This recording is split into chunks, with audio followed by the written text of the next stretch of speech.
Section 1. You will hear a woman talking to a doctor at a clinic about a medical problem. First, you have some time to look at questions 1 to 4.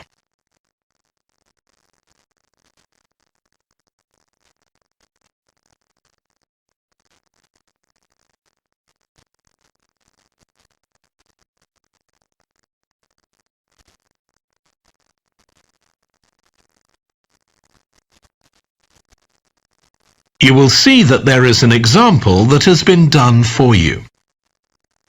On this occasion only, the conversation relating to this will be played first. Hi, come and take a seat. Thank you. My name's Carl Rogers and I'm one of the doctors here at the Total Health Clinic. So I understand this is your first visit to the clinic? Yes, it is. Okay, well I hope you'll be very happy with the service you receive here. So if it's all right with you, I'll take a few details to help me give you the best possible service. Sure. So can I check first of all that we have the correct personal details for you? So your full name is Julie Ann Garcia. That's correct. The woman's name is Julie Ann Garcia. So Garcia has been written in the space. Now we shall begin. You should answer the questions as you listen, because you will not hear the recording a second time. Listen carefully and answer questions 1 to 4. Hi, come and take a seat. Thank you. My name's Carl Rogers and I'm one of the doctors here at the Total Health Clinic. So I understand this is your first visit to the clinic? Yes, it is. Okay, well I hope you'll be very happy with the service you receive here. So if it's all right with you, I'll take a few details to help me give you the best possible service. Sure. So can I check first of all that we have the correct personal details for you? So your full name is Julie Ann Garcia. That's correct. Perfect. And can I have a contact phone number? It's 219-442-9785. Okay, and then can I just check that we have the correct date of birth? October 10th, 1992. Oh, I actually have 1991. I'll just correct that now. Right, so that's all good. Now I just need a few more personal details. Do you have an occupation, either full-time or part-time? Yes, I work full-time in Esterhazy's, you know, the restaurant chain. I started off as a waitress there a few years ago, and I'm a manager now. Oh, I know them. Yeah, they're down on 114th Street, aren't they? That's right. Yeah, I've been there a few times. I just love their salads. That's good to hear. Right, so one more thing I need to know before we talk about why you're here, Julie, and that's the name of your insurance company. It's Cawley Life Insurance. That's C-A-W-L-E-Y. Excellent. Thank you so much. Before you hear the rest of the conversation, you have some time to look at questions 5 to 10.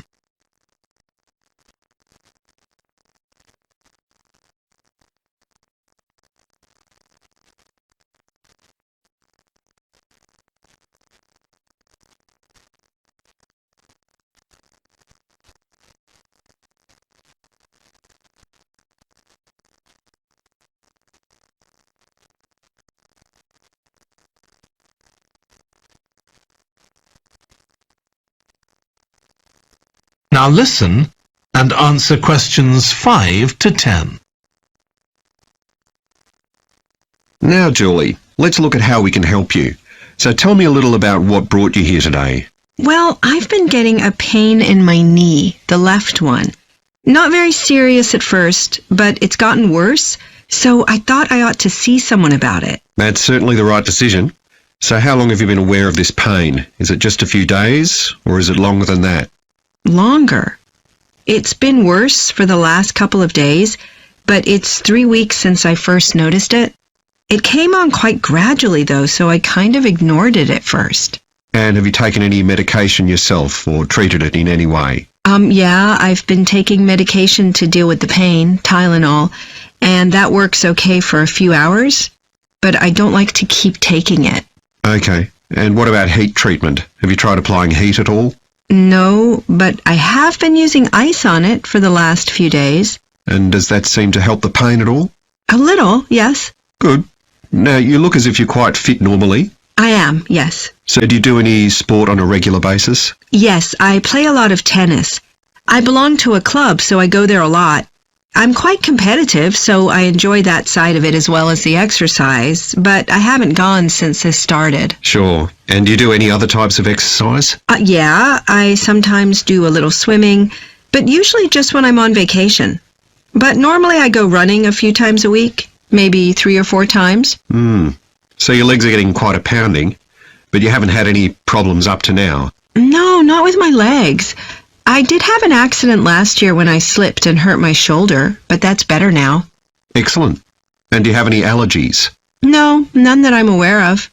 And do you take any medication on a regular basis? Well, I take vitamins, but that's all. I'm generally very healthy. Okay. Well, let's have a closer look and see what might be causing this problem. If you can just get up. That is the end of section 1. You now have half a minute to check your answers.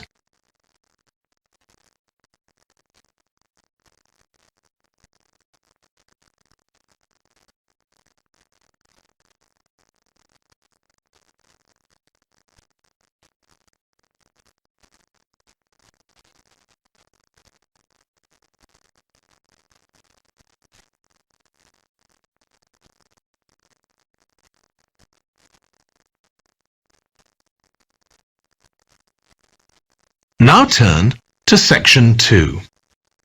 Section 2. You will hear a guide talking to a group of tourists who are about to visit an English castle. First, you have some time to look at questions 11 to 15.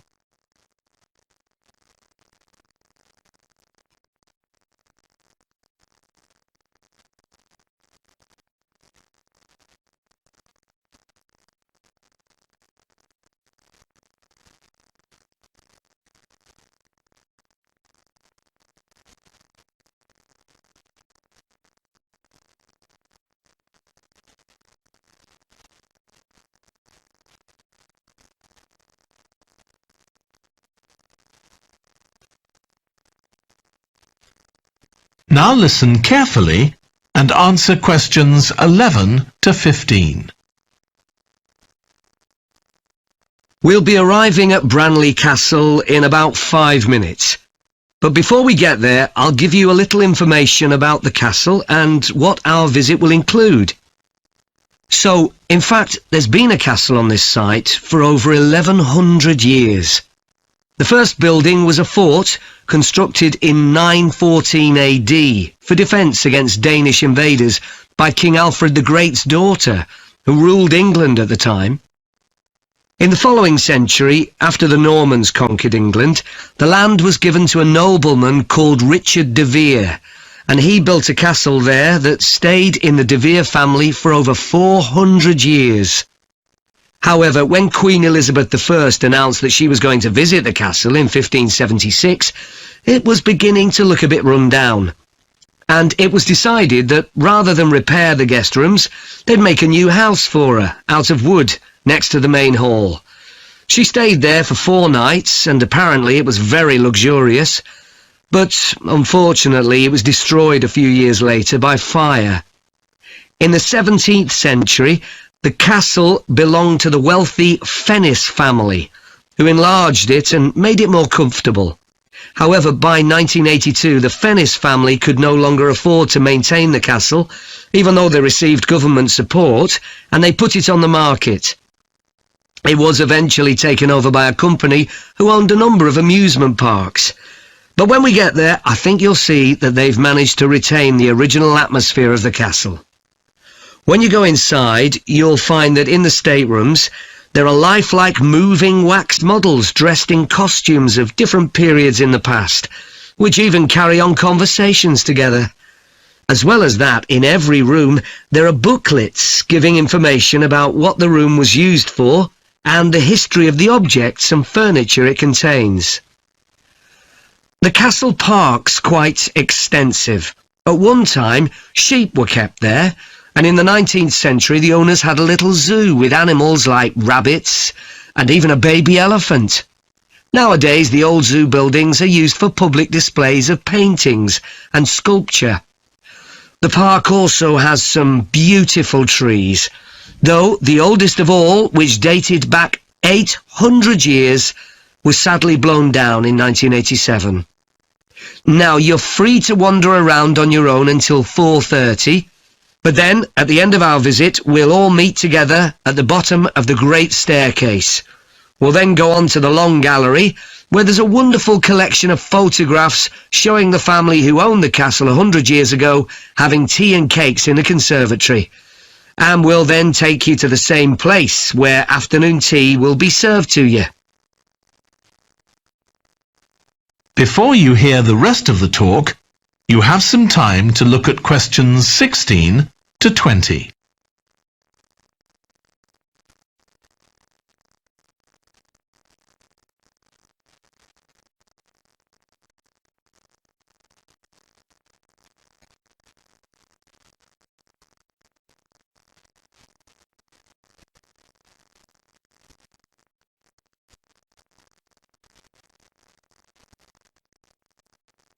Now listen and answer questions 16 to 20. Now, if you can take a look at your plans, you'll see Branley Castle has 4 towers joined together by a high wall with the river on 2 sides. Don't miss seeing the Great Hall. That's near the river in the main tower, the biggest one, which was extended and redesigned in the 18th century. If you want to get a good view of the whole castle, you can walk around the walls. The starting point's quite near the main entrance. Walk straight down the path until you get to the south gate, and it's just there. Don't go on to the north gate. There's no way up from there. There'll shortly be a show in which you can see archers displaying their skill with a bow and arrow. The quickest way to get there is to take the first left after the main entrance and follow the path past the bridge. Then you'll see it in front of you at the end. If you like animals, there's also a display of hunting birds, falcons and eagles and so on. If you go from the main entrance in the direction of the south gate, but turn right before you get there instead of going through it, you'll see it on your right, past the first tower. At 3 p.m, there's a short performance of traditional dancing on the outdoor stage. That's right at the other side of the castle from the entrance and over the bridge. It's about 10 minutes walk or so. And finally, the shop. It's actually inside one of the towers, but the way in is from the outside. Just take the first left after the main entrance, go down the path and take the first right. It's got some lovely gifts and souvenirs. Right, so we're just arriving. That is the end of section 2. You now have half a minute to check your answers.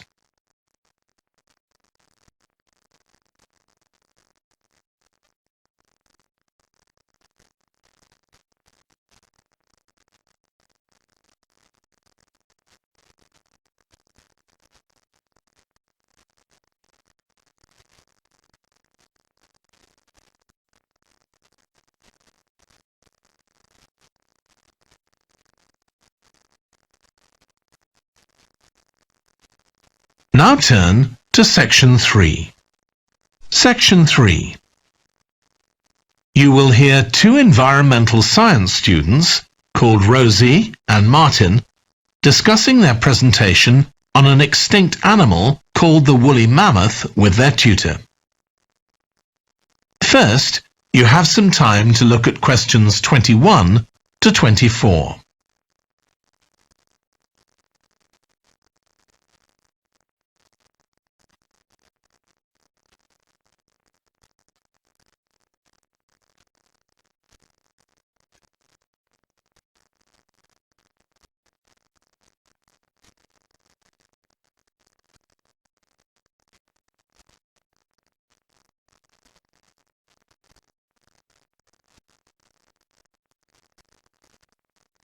Now listen carefully and answer questions 21 to 24.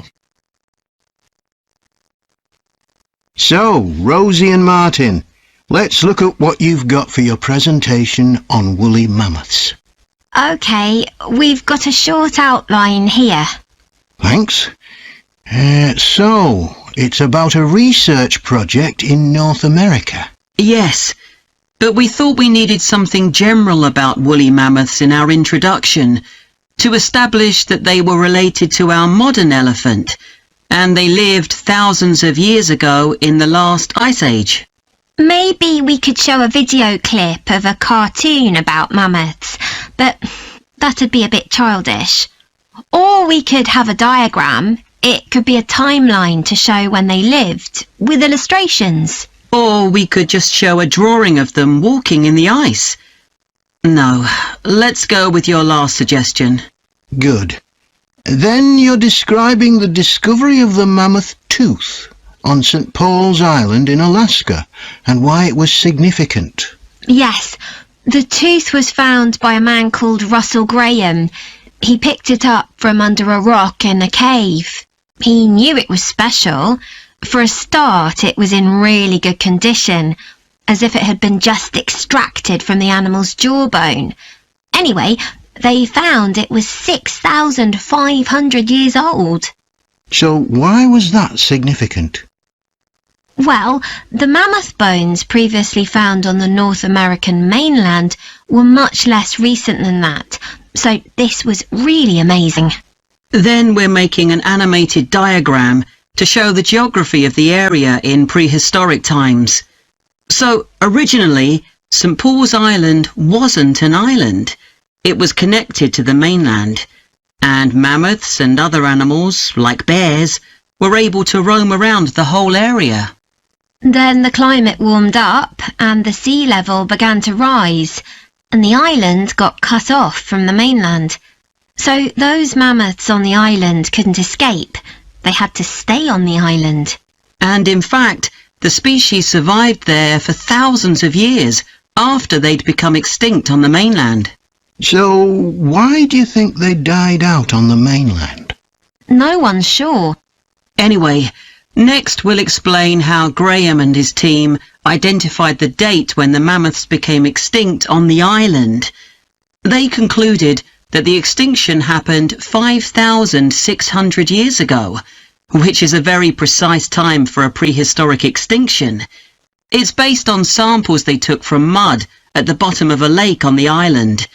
They analysed it to find out what had fallen in over time, bits of plants, volcanic ash, and even DNA from the mammoths themselves.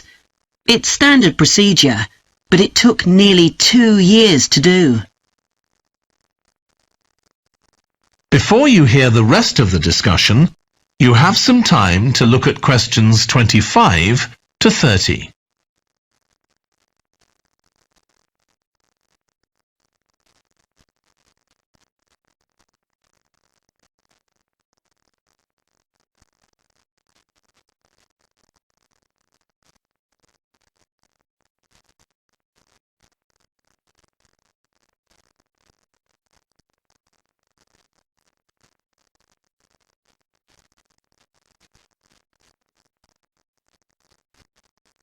Now listen and answer questions 25 to 30.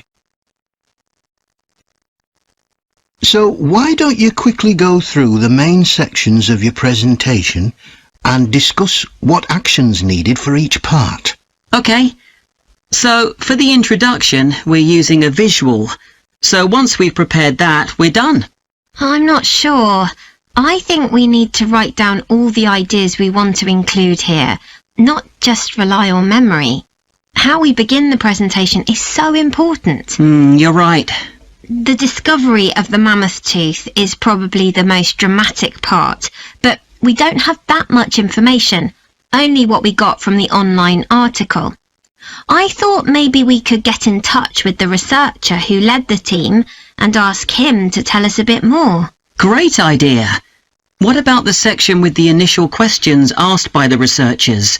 We've got a lot on that, but we need to make it interesting. We could ask the audience to suggest some questions about it, and then see how many of them we can answer. I don't think it would take too long. Yes, that would add a bit of variety. Then the section on further research carried out on the island, analysing the mud in the lake. I wonder if we've actually got too much information here. Should we cut some? I don't think so, but it's all a bit muddled at present. Yes, maybe it would be better if it followed a chronological pattern. I think so. The findings and possible explanations section is just about ready, but we need to practice it so we're sure it won't overrun. I think it should be okay, but yes, let's make sure. In the last section, relevance to the present day, you've got some good ideas, but this is where you need to move away from the ideas of others and give your own viewpoint. Okay, we'll think about that. Now, shall we show you some of the... That is the end of section 3. You now have half a minute to check your answers.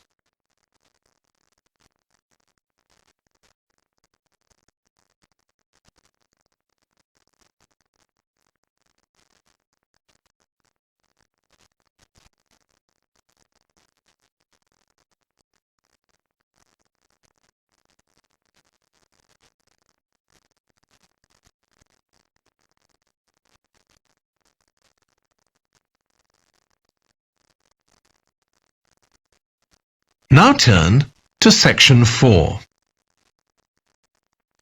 Section 4. You will hear a lecture about the history of weather forecasting.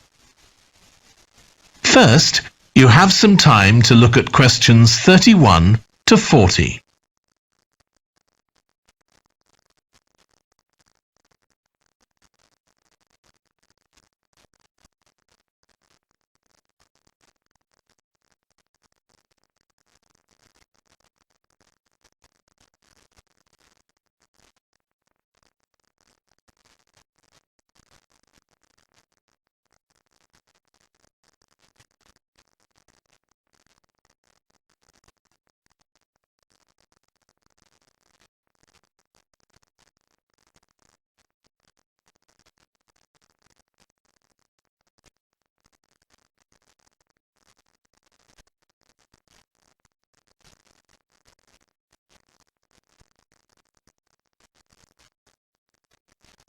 Now listen carefully and answer questions 31 to 40.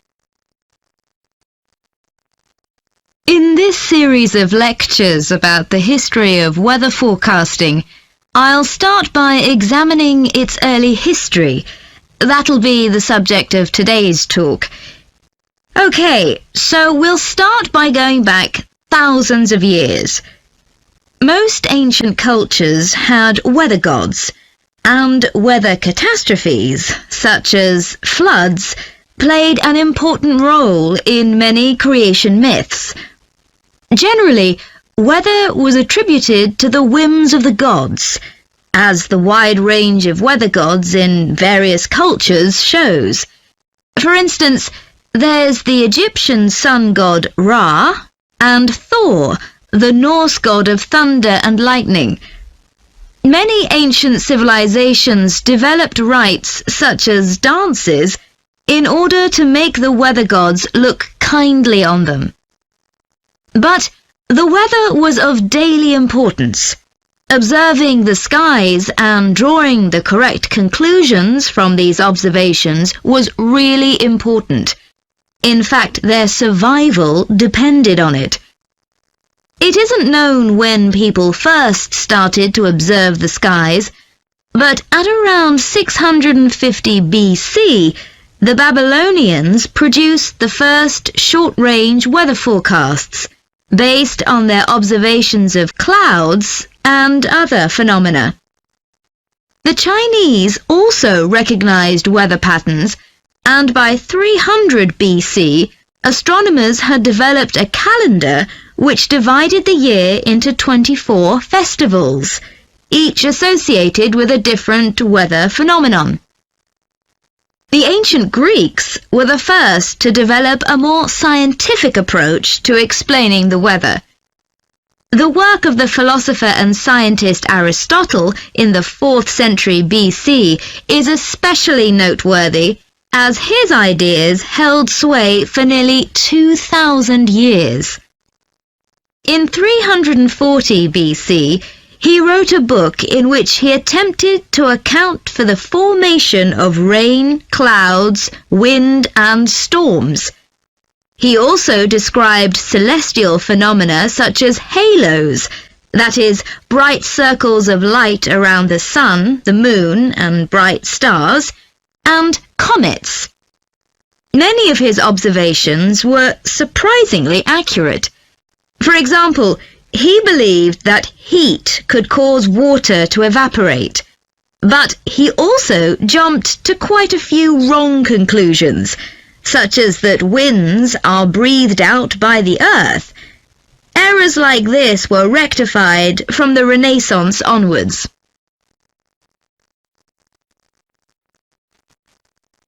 For nearly 2,000 years, Aristotle's work was accepted as the chief authority on weather theory.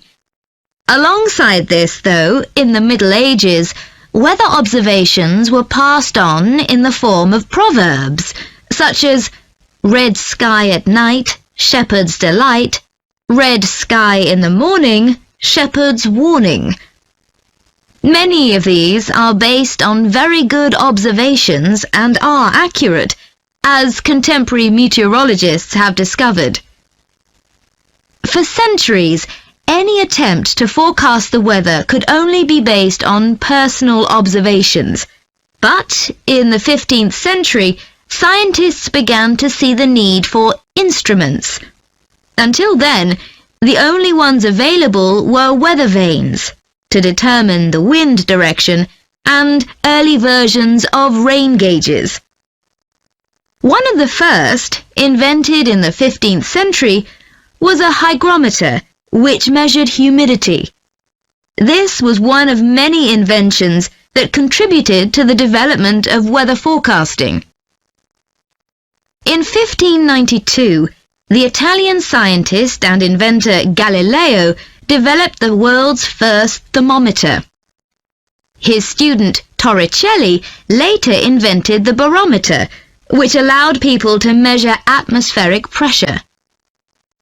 In 1648, the French philosopher Pascal proved that pressure decreases with altitude. This discovery was verified by English astronomer Halley in 1686, and Halley was also the first person to map trade winds. This increasing ability to measure factors related to weather helped scientists to understand the atmosphere and its processes better, and they started collecting weather observation data systematically. In the 18th century, the scientist and politician Benjamin Franklin carried out work on electricity and lightning in particular, but he was also very interested in weather and studied it throughout most of his life. It was Franklin who discovered that storms generally travel from west to east. In addition to new meteorological instruments, other developments contributed to our understanding of the atmosphere. People in different locations began to keep records, and in the mid-19th century, the invention of the telegraph made it possible for these records to be collated. This led, by the end of the 19th century, to the first weather services. It was not until the early 20th century that mathematics and physics became part of meteorology, and we'll continue from that point next week. That is the end of section 4.